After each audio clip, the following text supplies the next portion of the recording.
السلام علیکم ورحمۃ اللہ وبرکاتہ۔ ہم دیکھیں گے کہ کفار کیوں مخالفت کر رہے تھے اسلام کی۔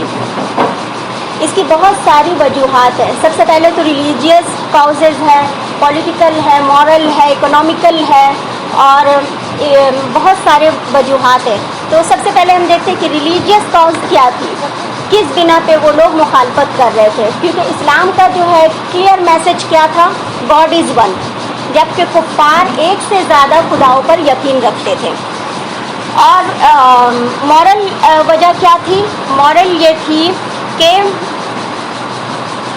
جب اسلام آیا تو اسلام نے لوگوں کو کہا کہ چونکہ وہ کفار کا ماحول تھا، وہاں پہ برابری کا کوئی تصور نہیں تھا، اسلام نے ایکویلٹی کو ترجیح دی کہ سب برابر ہیں، امیر غریب حاکم غلام سب برابر ہیں۔ تو کفار کے جو امیر طبقہ کے لوگ تھے ان کو یہ بات ہضم نہیں ہوئی برابری کا۔ مورل وجہ بھی تھی کیونکہ اسلام جب آیا تو اس نے کیا کیا کہ شراب، فحاشی، چوری، ڈاکہ ان سب کو بین کر دیا، جو کہ ان لوگوں کا فیوریٹ پیشہ کیا تھا، وہ لوٹنگ تھا، رابری تھا۔ اور وہ لوگ حرمت کے 4 مہینے کے علاوہ ان کا کام ہی، فیوریٹ پیشہ ہی یہی تھا کہ جب لوگ تجارت کے لیے جاتے تو ان کو لوٹ لیا کرتے تھے کفار عرب۔ تو ان کو یہ چیزیں ہضم نہیں ہو رہی تھی۔ اور اکنامیکل وجہ یہ تھی کہ اسلام نے آ کر جو ہے ان کے سب سے پہلے تو لوٹنگ کو بین کر دیا، دوسری چیز کہ آئیڈل ورشپنگ کو بالکل بند کر دیا، جو کہ ان کا فیوریٹ پیشہ تھا۔ ان کا اس کی عبادت بھی کرتے تھے، مورتی بناتے تھے خود ہی، اور خود ہی اس کی پوجا بھی کرتے اور خود ہی اس کو بیچ کے پیسے بھی کماتے تھے۔ تو اکنامیکلی ان پہ بہت بار ہوا، یعنی اسلام جب آیا تو ان کو بہت تکلیف ہوئی کہ اس طرح تو ہمارا تجارت بھی ختم ہو رہا ہے، معاش بھی ختم ہو رہا ہے، اور جو ہے پولیٹیکل وجہ جو ہے باہر سے جو بڑے بڑے امیر قبائل جو تھے وہ ڈومیننٹ کرتے تھے عرب کو، تو ان سے یہ برداشت نہیں ہوا کہ ایک نیا مذہب آ جائے اور وہ ڈومینیشن کرے۔ تو مطلب ان کے ڈومینیشن کو چیلنج ہو رہا تھا، جس کی وجہ سے ان کو بالکل برداشت نہیں ہو رہا تھا۔ تو یہ بہت سارے وجوہات تھے جس کی وجہ سے کفار نہیں چاہتے تھے کہ اسلام کا پیغام پوری دنیا میں پھیلے، اس لیے وہ لوگ ہر ممکن کوشش کر رہے تھے کہ اسلام کو یہاں پہ ختم کر دیا جائے۔ تو ہم نے پچھلے ہفتے یہاں تک دیکھا تھا، آج ہم دیکھیں گے کہ حضرت حمزہ اور حضرت عمر رضی اللہ عنہ کیسے ایمان لائے۔ اس کے بعد ہم دیکھیں گے کہ شیب ابی طالب سے نکلنے کے بعد ہمیں پتہ ہے نا 3 سال کے لیے بنو ہاشم کو کفار نے شیب ابی طالب میں بالکل محصور کر کے رکھ دیا تھا۔ ان سے کوئی تجارتی معاملات نہیں ہوتے تھے، انہیں ہر طرح سے ٹارچر کیا جا رہا تھا۔ جب شیب ابی طالب سے یہ لوگ نکلتے ہیں آزادی کے لیے، اس کے بعد ہم دیکھیں گے کہ حضرت خدیجہ اور آپ صلی اللہ علیہ وسلم کے چچا ابو طالب کی وفات ہوتی ہے۔ اس کے بعد پھر طائف کا معاملہ ہوتا ہے، اور اس کے بعد پھر معراج کا۔ تو یہ 4 چیزوں کو آج ہم دیکھیں گے۔ حضرت حمزہ کے بارے میں آتا ہے کہ آپ جو ہیں رسول اللہ صلی اللہ علیہ وسلم کے چچا تھے، اور 2 شریک بھائی بھی تھے، اور زیادہ عمروں کا فرق نہیں تھا آپ صلی اللہ علیہ وسلم سے۔ لیکن ایک مرتبہ ان کا فیوریٹ یہ تھا کہ وہ شکار پہ جایا کرتے، صبح ہوتا وہ شکار پہ نکل جاتے اور پھر شام میں آتے تھے۔ تو ایک مرتبہ آپ صلی اللہ علیہ وسلم کوہ صفا پہ جا رہے تھے تو ابو جہل دیکھ لیتا ہے، اور اس کو تو موقع چاہیے تھا آپ کو ٹارچر کرنے کے لیے، اور جیسے ہی دیکھتا ہے تو آپ کو گالیاں دینا شروع کر دیتا ہے اور بہت لان تان کرتا ہے، اور جب آپ کوئی جواب نہیں دیتے ہیں تو وہ اور چڑھتا ہے۔ وہ کیا کرتا ہے، پتھر اٹھاتا ہے اور آپ صلی اللہ علیہ وسلم کے سر پہ مار دیتا ہے، جس سے آپ کا سر لہو لہان ہو جاتا ہے۔ اب یہ سارا معاملہ جو ہے نا بنو مخزوم کی ایک لانڈی تھی، وہ دیکھ رہی تھی کوہ صفا سے۔ تو جیسے ہی شام میں حضرت حمزہ واپس آتے ہیں تو وہ کہتی ہے کہ تمہارے بھتیجے کے ساتھ یہ معاملہ کیا ابو جہل نے۔ تو وہ ایک لمحہ رکے بغیر چلے جاتے ہیں ابو جہل سے پوچھنے کے لیے۔ ابو جہل اس وقت اپنی شیخی بگاڑ رہا تھا حرم میں بیٹھ کر کہ میں نے تو آج اتنا کھانے کو دیا۔ اسی وقت جو ہے حمزہ رضی اللہ عنہ جا کر کہتے ہیں کہ جاہل، تم نے آج میرے بھتیجے پہ جو ہاتھ اٹھائے، تمہاری ہمت کیسی ہوئی؟ تو اگر تم اتنا ہی چڑھتے ہو تو میں بھی اسی دن میں ہوں۔ یہ بات وہ